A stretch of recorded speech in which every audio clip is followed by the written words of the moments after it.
Welcome back to another video, and today we're going to be going over an install that has not been covered yet on YouTube, and that's going to be some camber plates for our SS1LE. Now these are compatible with both the SS as well as the Zl1 and have options for the regular suspension as well as MagneRide. Now the SS1LE comes with up to -2 degrees of camber from the factory, but this is going to allow us to increase that number all the way up to -4. Now we're probably going to end up running somewhere around -3 and then test and tune to figure out where we want to fall on that spectrum, but it's really nice to have that option. What it's really going to allow us to do is get the most out of our tires when we take it to the track, or get the most out of the car when we're carving through some mountains up in northern Georgia. Now before you click away thinking that you don't want to install some camber plates on your car, but maybe you want to install some lowering springs to get that low and sleek look, the installation process is exactly the same, so you can go ahead and follow these steps in order to replace and add some lowering springs to your car. So let's go ahead, without further ado, dive into the install. All we have to do is drop the knuckle and pull down the front strut, and then compress the spring, and we're ready to swap these right on. Should take right around 45 minutes per side, and it's raining here in Georgia, so let's see if we can get this done pretty quickly. Now the very first step in this process is actually disconnecting the wheel speed sensor as well as the magnetic ride control. So again, there's just 2 clips on each side. You can go ahead and disconnect both those harnesses. It's going to be really helpful to have a panel removing tool in order to do that. So let's go ahead, there's about 5 in total. Pull those all back. You just want to make sure nothing gets snagged when you go ahead and drop the knuckle.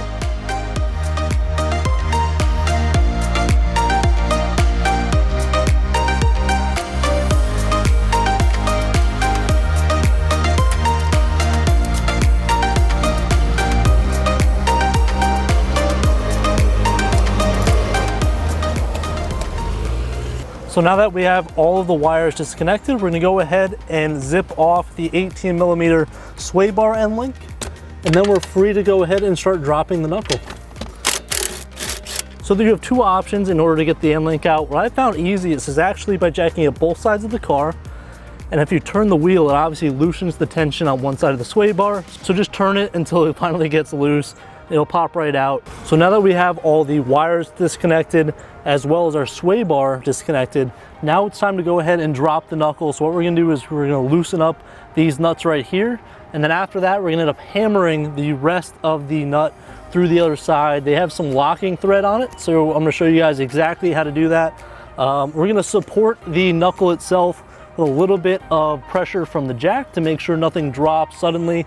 You just want to make sure that everything's supported. You don't want any surprises. So we're going to put a little bit of tension on the spring in order to allow us to let it down gently.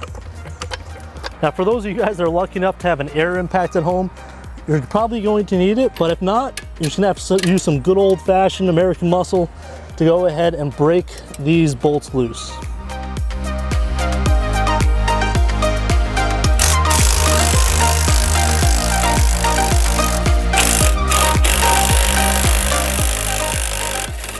Just so you guys have a close-up, you have a knuckle bolt up here. You also have one right below it. And obviously we have all of our sensors disconnected and out of the way. While we're here, what we're actually gonna do is we're gonna re-thread both of these bolts right up until the nut is right at the end of the bolt. We're gonna do that for both top and bottom. Now I'm gonna have to put the camera down for this, but essentially what we're gonna do is we're gonna end up hitting the bolt and the nut at the same time with the hammer, because this side right here actually has some locking threads that we're gonna have to punch out. So let's go ahead and hit this with a hammer until this comes loose, and then the knuckle should basically fall right out.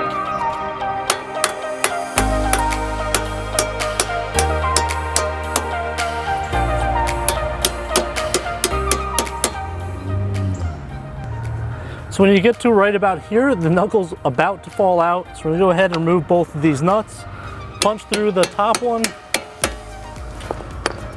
put a little bit of tension on it.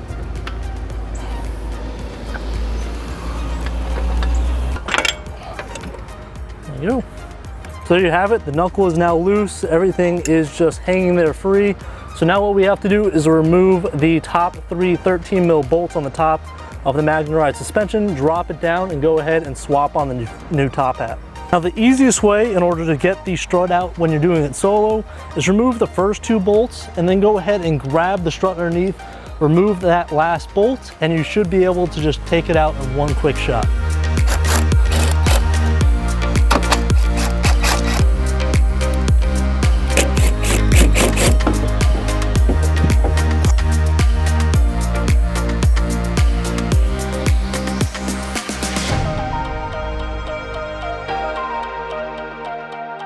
So in order to install the camber plates, what you actually need to do is buy some spring compressors. So what this is going to allow you to do is safely take off this top hat and install the new Vorslag camber plate. So what we're going to do is going to put these on opposite sides of the strut. We're going to tighten these down, and then we're going to go ahead and remove the bolt on the top hat here. Definitely take your time, be careful, and do your research when it comes to spring compressors. Let's go ahead and pop off this top hat and throw on our new camber plate.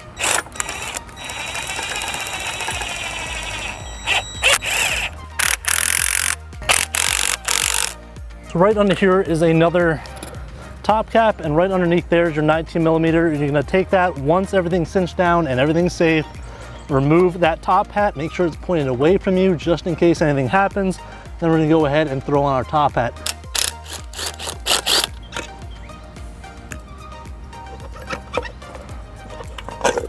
Now there is one part you need to transfer over, and that is this part of the dust boot right here. Again, unless you're driving through the Arctic or deserts, you're not going to need this if it's just going to be a dedicated track car. So we're going to go ahead and swap this on to our new camber plates. It's going to go on just like that. And we are ready to install our new plates.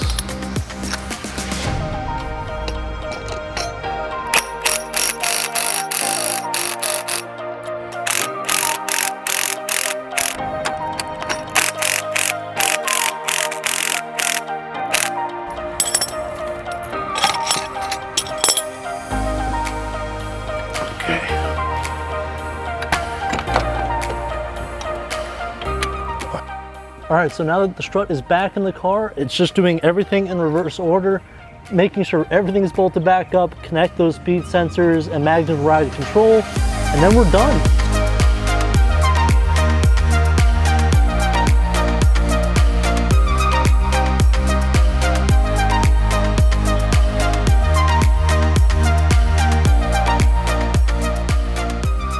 So I did want to add a little bonus clip here at the end of the video, and that's the strut modification that has to be done in order to run an 18-inch wheel setup or a Zl1 1LE wheel fitment setup.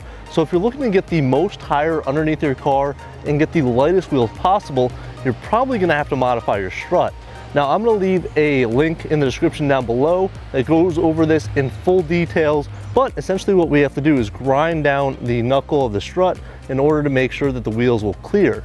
And if you guys are thinking about doing this modification that I'm about to show you, know that it does come with risk, right? When you start modifying and cutting a strut, you need to make sure you're very careful with how much you take off and how you take it off. So if you are interested, again, there's a full write-up on this, but just understand that there are some risks when going ahead and cutting up your strut. And essentially the goal behind doing this modification is we're able to run our 18-inch BC Forged wheels with negative 2.7 degrees of camber up front, which is going to allow us to really hook up on track and get the back end to rotate the way we want it. So again, this is something that you guys can do at your own risk. We're going to cut to a few clips of this before we wrap up the video. Hopefully you guys enjoyed this kind of stuff, because again, we love building this car and it's come a long way since it started. But let's go ahead and jump into that and show you guys exactly what you need to do.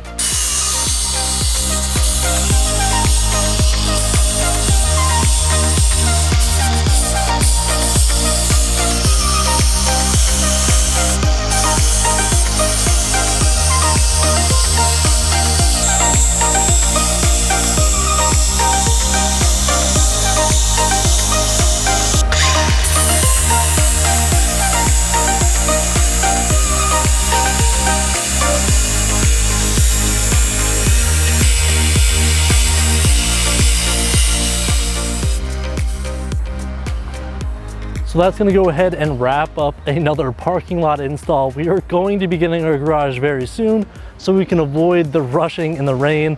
But overall, this install was fairly easy. It took roughly 45 minutes to do per side, and it's nothing to be scared about if you guys are thinking about adding camber plates or adding lowering springs. So if you guys did learn something new today and got some value out of this, please smash that like button and consider subscribing, and I'll see you guys in the next one.